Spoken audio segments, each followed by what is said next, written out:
Hello students, welcome to the channel science by Ekta ma'am. और आज की क्लास हमारी क्लास 8 के लिए, क्लास 8 के मैथ्स के टॉपिक आज की क्लास में हम पढ़ने वाले हैं। तो देखिए, आज की क्लास में हम रिवीजन करेंगे हमारा जो चैप्टर है स्क्वायर और स्क्वायर रूट्स। उस चैप्टर का हम जल्दी से एक बार जो इम्पोर्टेंट क्वेश्चंस हैं ना, उनको सबको जल्दी से रिवाइज कर लेते हैं।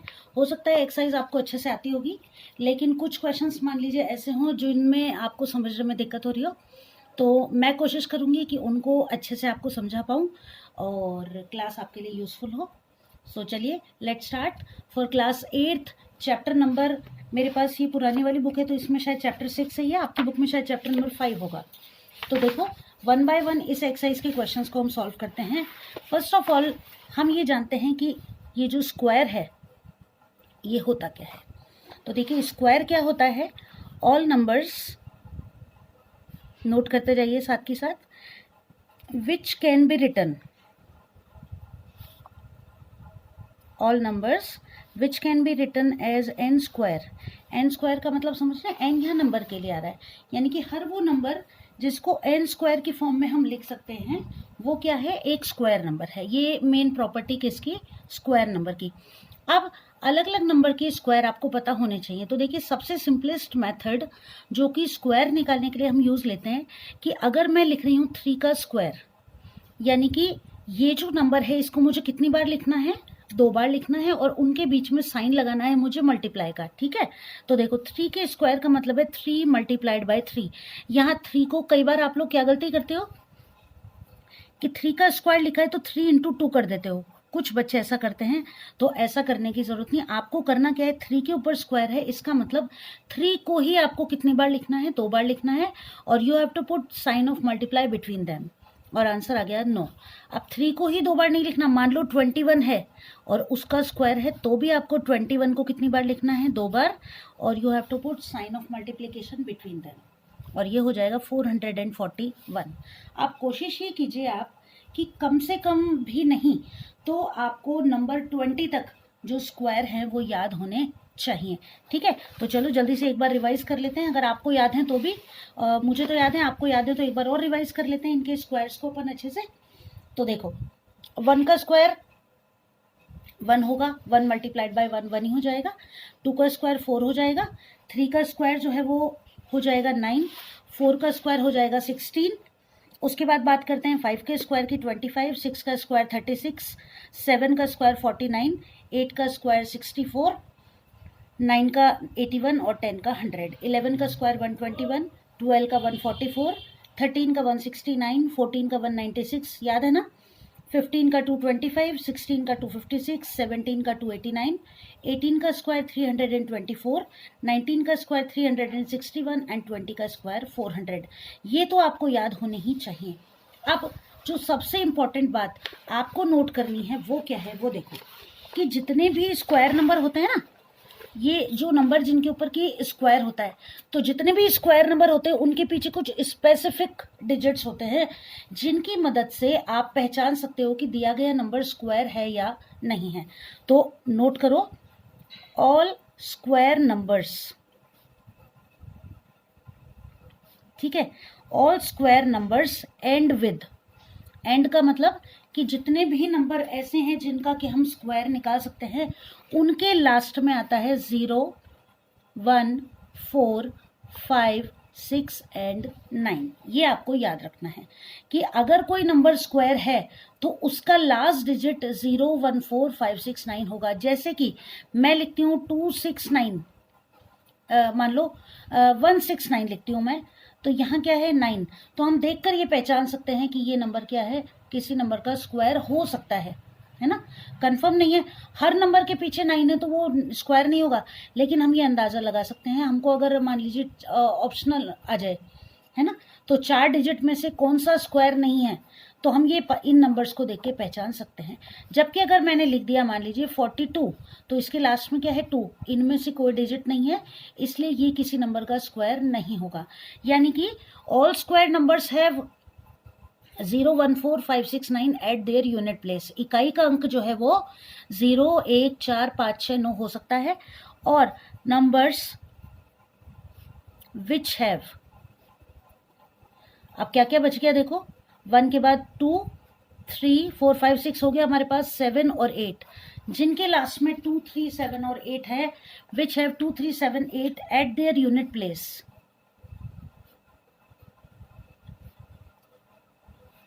Are not square of any number. Clear है? चलो अब हम आते हैं हमारी एक्सरसाइज की तरफ। देखो सबसे पहली बात ये कि हम जब स्क्वायर निकालते हैं तो जो सिंपलेस्ट मेथड है ना, वो तो क्या हो गया कि आपने जैसे 25 का स्क्वायर निकाला तो 25 multiplied by 25 that is equals to 625। Clear है? अब क्या करना है आपको कि एक मेथड और होता है, आपने एक फॉर्मूला पढ़ा होगा कि a plus b whole square is equals to a plus b whole square equals to a square plus 2ab plus b square. पढ़ रखा है ना? ठीक है। अब यहाँ आपको क्या करना है, अगर किसी नंबर का स्क्वायर निकालना है तो आप इस फॉर्मूले की मदद से भी स्क्वायर को निकाल सकते हो। कैसे निकाल सकते हो? Let's find out. जैसे कि देखो एक नंबर लिखा हुआ है 35, इसका आपको स्क्वायर फाइंड आउट करना है। ठीक है, तो अब आप क्या करो, इसको इस 35 को a और b की फॉर्म में कन्वर्ट कर दो। a और b की फॉर्म में तो देखो हम इसको कैसे पढ़ रहे हैं 35, तो आप इसको लिख दो 30 प्लस 5। ठीक है, यहाँ अब क्या हो गया हमारे पास, a बराबर हो गया हमारा 30 और b बराबर हो गया हमारा 5। एकदम सिंपलेस्ट मेथड से हम क्वेश्चन को सॉल्व कर रहे हैं। तो आपने क्या किया, 35 के दो हिस्से कर दिए, एक कर दिया 30 और एक कर दिया 30 एक कर दिया 30 और एक कर दिया 5, तो ये बन गया 35। अब आपका a हो गया 30 और b हो गया 5, तो जहां फॉर्मूले में a है वहां तो आप 30 लिख दोगे, जहां b है वहां आप 5 लिख दोगे। अब देखो a स्क्वायर यानी कि 30 का स्क्वायर, जैसे जैसे ये है वैसे वैसे इन दोनों को लिख दो। a स्क्वायर 30 का स्क्वायर प्लस जैसे ये है, देखो ऐसे कैसे जब गलती नहीं होगी आपसे, ये 2 हो गया, a की जगह आपने लिखा 30, b की जगह आपने लिखा 5 प्लस ये वाला b स्क्वायर यानी 5 का स्क्वायर। समझ में आ गया? एक बार फिर से बताती हूँ, देखो a स्क्वायर, a 30 है, 30 का स्क्वायर, ये प्लस का साइन ये रहा, ये 2 ये वाला, a की जगह 30, कोई साइन नहीं है बीच में, मतलब मल्टीप्लाई का साइन है। ठीक है, b की जगह आपने 5 लिखा plus b square that is 5 का स्क्वायर। क्लियर? 30 का स्क्वायर करो, 30 का स्क्वायर कैसे करोगे, देखो और भी इजी, 30 इंटू 30, जीरो कितने हैं, 2, 2 जीरो लगा दो और 3 3 9। ठीक है, तो ये हो गया 900 प्लस इन तीनों को क्या करना है, एक साथ मल्टीप्लाई करना है, 5 2 10 और 10 को 30 से मल्टीप्लाई करो। ठीक है, और 5 का स्क्वायर हो गया 25, हमने अभी याद कर लिया था, है ना? अब देखो 900 और 300 हो गए 1200 और 1200 में 25 जोड़े आपने, 1225, this is the correct answer. Multiply करके करोगे तो भी ऐसे ही आएगा और इस मेथड से करोगे तो भी ऐसे आएगा। अब आपको एग्जाम में क्वेश्चन में कैसे पूछा जाता है, तो मोस्टली यही पूछा जाता है, इसलिए कोई दिक्कत वाली बात नहीं है। तो देखो 2 क्वेश्चन हमारे अभी तक तैयार हो गए, एक तो ये हो गया, है ना, ऑब्जेक्टिव में आ गया कि बताइए 4 नंबर आ गए, इन चारों में से कौन सा स्क्वायर नहीं है। अब चारों का स्क्वायर रूट निकाल के देखेंगे, टाइम लगेगा ना, बस ये 6 डिजिट याद कर लो, 0 1 4 5 6 9, 4 नंबर की तरह याद कर लो, जल्दी से याद हो जाएगा। ठीक है, अब यहाँ पर आपने स्क्वायर निकालना सीख लिया, अब आप आराम से प्रैक्टिस करो, आप निकालो स्क्वायर कई सारे नंबर के। तो देखो आपको निकालने होमवर्क मिल जाता है आपको यहीं से कि 52 का स्क्वायर निकालो, 65 का निकालो, 79 का निकालो, 86 का निकालो, वन मोर 99 का स्क्वायर निकालो, ये आपको निकालने हैं और चेक करना है कि स्क्वायर दोनों ही स्थितियों में सेम आ रहा है या नहीं आ रहा है। ठीक है, अब देखो एक क्वेश्चन जो हमारे एग्जाम्स में ज़्यादातर पूछा जाता है ना, देखो ये जो हमारी एक्सरसाइज है एक तो ये 49 is a sum of 7 odd numbers, ये लिख सकते हो आप। देखो सम ऑफ ऑड नंबर्स में कैसे लिखा जाता है, आपको 49 को लिखना है सम ऑफ ऑड नंबर्स, तो आपको कहाँ से स्टार्ट करना है, 1 से स्टार्ट करना है। ठीक है, अब 49 है, ठीक, अब इसको आपको लिखना है किसमें, सम ऑफ ऑड नंबर्स में। तो 1 प्लस कितना हो जाएगा 3 प्लस हो जाएगा 5 प्लस हो जाएगा 7 प्लस हो जाएगा 9, ठीक है, 9 प्लस हो जाएगा 11 और 11 प्लस हो जाएगा 13। अब देखो 49 किसका स्क्वायर है, 7 का, यहाँ तक काउंट करके देख लो एक बार, 3 और 1 हो गए 4 और 5 हो गए 9 और 9 हो गए 18। ठीक है, 18 के अंदर आपने 7 जोड़ दिए तो कितने हो गए 25 में आपने 11 जोड़े तो कितने हो गए 36, 36 में आपने 13 जोड़े तो 49। अब यहाँ से आपके 2 क्वेश्चन क्लियर हो गए। देखो कैसे हो गए कि अगर ये ऐसे लिखा हुआ है तो आपको ये बताना है कि किसका स्क्वायर है, तो आपको इनको जोड़ने की ज़रूरत ही नहीं है जैसे मैंने अभी जोड़ा। आपको सिंपल क्या करना है, सिंपल आपको ये करना है कि ये डिजिट गिन लो कितने हैं, ठीक है, जिनके बीच में प्लस लगा हुआ है। 1 2 3 4 5 6 7, तो this is the square of 7, that will be equal to 49। Clear है। जैसे 121 है तो 11 ऑड नंबर्स हैं तो 1 1 प्लस 3 3 प्लस 5, बस जब तक 11 डिजिट नहीं हो जाए 1 1 1 1 जोड़ के, यानी कि ऑड नंबर्स को आपको जोड़ते जाना है। जैसे यहाँ देखो 1 2 3 4 5 डिजिट है तो ये किसका सम है 25 हो जाएगा। 1 2 3 4 5 6 7 8 9 10 है, यानी इनका सम कितना हो जाएगा, 10 का स्क्वायर कर दो 100 हो जाएगा। क्लियर है। चलो ये हो गया हमारा क्वेश्चन। ये मैंने आपको बताई दिए स्क्वायर कैसे निकालना है आपको विदाउट एक्चुअल मल्टीप्लिकेशन, तो आप a plus b whole square वाले फॉर्मूले से इनका स्क्वायर फाइंड आउट कर सकते हो। अब आता है most important question, that is Pythagorean triplet. Pythagorean triplet वाले जो क्वेश्चन आपको करने होते हैं ना, उनको कैसे करना होता है देखो।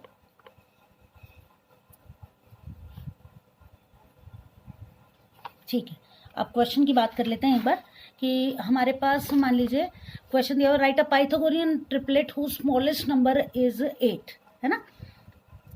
ये वाला नंबर हमको, हाँ 8 वाला नंबर है ना, ये कर लेते हैं। या find a Pythagorean triplet whose 1 member is, क्या है 1 मेंबर इज 12। चलो ये कर लेते हैं।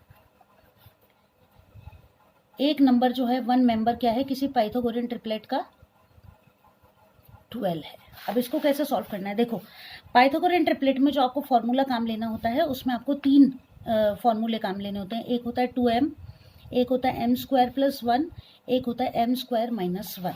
कैसे करना है ये देखो कि ये जो डिजिट आपको दिया हुआ है ना, इसको आप मानोगे क्या 2m, यानी कि फर्स्ट ऑफ ऑल आपको क्या करना है 2m इक्वल्स टू 12, ये आपका पहला काम हो गया। यहाँ से आप m की वैल्यू निकालोगे, m will be equal to 12/2, 2 नीचे आ जाएगा, 2 6 12, m की वैल्यू आपकी कितनी आ गई 6। एक काम क्लियर हो गया। अब आपको क्या करना है m स्क्वायर प्लस 1 और m स्क्वायर माइनस 1। यहाँ आप लिखो m स्क्वायर प्लस 1, यहाँ आप लिख दो m square minus 1। m square यानी कि 6 का स्क्वायर प्लस 1, और यहाँ हो जाएगा 6 का स्क्वायर माइनस 1। क्लियर है। 6 का स्क्वायर 36 प्लस 1, 6 का स्क्वायर 36 माइनस 1, ये हो जाएगा 37 और ये हो जाएगा 35। ठीक है, तो क्या हो जाएंगे कि ये जो पाइथागोरियन ट्रिपलेट हो जाएगा, ये हो जाएगा, एक तो हो गया आपका 12, एक हो गया 35, एक हो गया 37। भाई एक मेंबर तो आपको दिया हुआ है, लेकिन हमको सॉल्व करने के लिए इसको किससे डिवाइड करना पड़ेगा, इसको हमें 2 से डिवाइड करना पड़ेगा। और इस तरह हम निकाल लेते हैं क्या स्क्वायर और पाइथागोरियन ट्रिपलेट। क्लियर है। अब देखो यहाँ तक हमारे स्क्वायर वाला जो पार्ट है ये कंप्लीट हो गया। अब हमको फाइंड आउट करना होता है क्या स्क्वायर रूट। अब स्क्वायर रूट कैसे सॉल्व करते हैं देखो, सीधी सी बात है कि स्क्वायर आपने निकाला n स्क्वायर में, तो स्क्वायर रूट क्या हो गया, it is the reverse of square. Square का रिवर्स हो जाएगा ना ये, भाई जैसे आप स्क्वायर निकाल रहे हो उसका उल्टा क्या हो जाएगा स्क्वायर रूट। अब स्क्वायर रूट को आप इस साइन से डिनोट करते हो, ठीक है, इस साइन से डिनोट करना है। जैसे कि मैंने यहाँ लिखा 225, इसका स्क्वायर रूट निकालना है। स्क्वायर रूट निकालने के 2 तरीके हैं। सिंपलेस्ट मेथड हम आज ही पढ़ेंगे और जो थोड़ा सा टफ वाला मेथड है उसको अगली क्लास में पढ़ेंगे। देखो सिंपलेस्ट मेथड कौन सा है, प्राइम फैक्टराइजेशन मेथड, क्योंकि अब जो क्वेश्चन आएंगे ना वो थोड़े से इंपॉर्टेंट हैं, तो एक क्लास में फिर बहुत ज़्यादा सिलेबस इतना सारा कवर नहीं करेंगे हम। सिंपलेस्ट मेथड से फाइंड आउट करते हैं। देखो आपको क्या करना है 225 का क्या निकालना है स्क्वायर रूट निकालना है। प्राइम फैक्टर्स आपको करने आते हैं। देखो 225 है ना, लास्ट में क्या है 5, तो ऑब्वियसली 5 से डिवाइड होगा 5, 5 4 जा 20, बच गए 2, 25 हो गए, 5 5 जा 25, फिर 5 9 जा 45, 3 3 जा 9 एंड 3 1 जा 3। आपने इसके प्राइम फैक्टर्स क्या क्या लिखे देखो, 5 इंटू 5 एंड 3 इंटू 3, इनके 2 के पेयर बन जाते हैं, है ना। और उस पेयर में से हम एक को बाहर निकाल लेते हैं, 5 इंटू 3 दिस इज 15। तो आप कैसे लिखोगे, √225 इज इक्वल्स टू 15, यानी कि 2 to 5 किसका रूट है? 15 का। हम 15 को 15 से जब मल्टीप्लाई करते हैं तो हमारे पास क्या आ जाता है? 225 आ जाता है। एक और नंबर देख लेते हैं कि मान लो 256 है या 6400 है, दोनों काम हो जाएंगे। इससे एक क्वेश्चन और समझ में आ जाएगा। 2 से डिवाइड किया, 2 3 ज़ा 6, 2 2 ज़ा 4, 2 0 आ गए। फिर 2 से 2 1 ज़ा 6, 2 1 ज़ा 2 हो गया, 3 में से 2 गया, 1 बचा, 12 हो गए। 2 6 ज़ा 12, 0 0, है ना? नहीं आ रहा है समझ में तो देखते जाना, अच्छे से क्लियर होता जाएगा। फिर देखो 2 से डिवाइड करेंगे, 2 8 ज़ा 16 और 2 0। देखो 2 से ही क्यों कर रहे हैं? क्योंकि लास्ट डिजिट 0 है, तो जो नंबर 2 से डिवाइड होते हैं ना, उनके एंड में 0 2 4 6 और 8 आता है। वैसे तो पता होगा आपको, लेकिन जस्ट फॉर रिकॉल, ठीक है? फिर देखो, फिर 2 से 2 4 ज़ा 8 और ये 2 0, फिर 2 से 2 2 ज़ा 4 और ये 2 0, फिर 2 से 2 1 ज़ा 2 और ये 2 0, फिर 2 से 2 5 ज़ा 10 और ये 0, फिर 2 से 2 2 ज़ा 4, 1 बच गया, 25 हो गए। फिर 5 से 5 5 ज़ा 25 हो गया और फिर 5 1 ज़ा 5 हो गया। देखो एक पेयर तो ये बन गया, एक पेयर ये बन गया, एक पेयर ये बन गया, एक पेयर ये बन गया और एक पेयर ये बन गया। यानी कि 6400 का जब आप रूट निकालोगे तो कितना हो जाएगा? 1 2 3 4 बार तो आपको 2 लिखना है और एक बार आपको 5 लिखना है। मल्टीप्लाई कर लो, 2 2 मल्टीप्लाई कैसे करते हैं ये भी देखो, इसमें भी गलती नहीं होनी चाहिए। इन दोनों को मल्टीप्लाई करो, 2 2 ज़ा 4, जो आया उसको इससे मल्टीप्लाई करना, 4 2 ज़ा 8, 8 2 ज़ा 16 एंड 16 5 ज़ा 80, यानी कि किसका स्क्वायर हो गया? 80 का। और देखो, और इसी में दो चीज़ और, दो ट्रिक्स और बताती हूँ आपको साथ में। 8 का स्क्वायर 64 और 0 कितना है? 1 का डबल हो गया 2। एक चीज़ और ध्यान दो, एक तो ये तरीका हो गया। दूसरा एक चीज़ और आपको जो ध्यान देनी है वो ये है कि जब भी आप किसी नंबर का स्क्वायर निकालोगे ना, जिसके एंड में क्या होगा? 0, तो उसके एंड में हमेशा 0 कैसी होंगी? इवन नंबर में। आ रही है बात समझ में? जैसे मैंने लिखा 49, तो 49 किसका स्क्वायर है? 7 का। 49 7 का स्क्वायर है। लेकिन अगर मैं लिखती हूँ 490, तो क्या ये किसी का स्क्वायर है? तो यहाँ में कंफ्यूज नहीं होना है। 0 कितनी है? 1, ठीक है? एक 0 है, कभी भी ऑड नंबर में जीरोज नहीं होंगे। तो यहाँ आपके पास कितनी 0 है? 1, यानी ये स्क्वायर नहीं होगा। जैसे मैंने एक 0 लगाई वैसे ये स्क्वायर हो गया किसका? वैसे ये स्क्वायर हो गया 70 का। लेकिन अब मानो मैंने एक 0 और लगाई, तो क्या ये स्क्वायर है? यहाँ हम थोड़े से कंफ्यूज हो जाएंगे। तो देखो यहाँ ये चीज ध्यान रखना कि कितनी 0 है? 3 0। मैंने अभी आपको बताया कि जीरोज जो हैं कभी भी ऑड नंबर में नहीं होंगी। 0 हमेशा कैसी होंगी? किसी भी नंबर का जब आप स्क्वायर निकालोगे तो उसमें जीरोज जो होंगी वो हमेशा इवन नंबर में ही होंगी, ठीक है? तो ये भी किसी का स्क्वायर नहीं होगा। एक 0 और लगा दो, तो देखो 2 0 का एक स्क्वायर रूट हो जाएगा, तो ये हो गया 7, ये एक 0 इनका और एक 0 इनका। क्लियर है? अब ये हो गया आपका प्राइम फैक्टराइजेशन मेथड।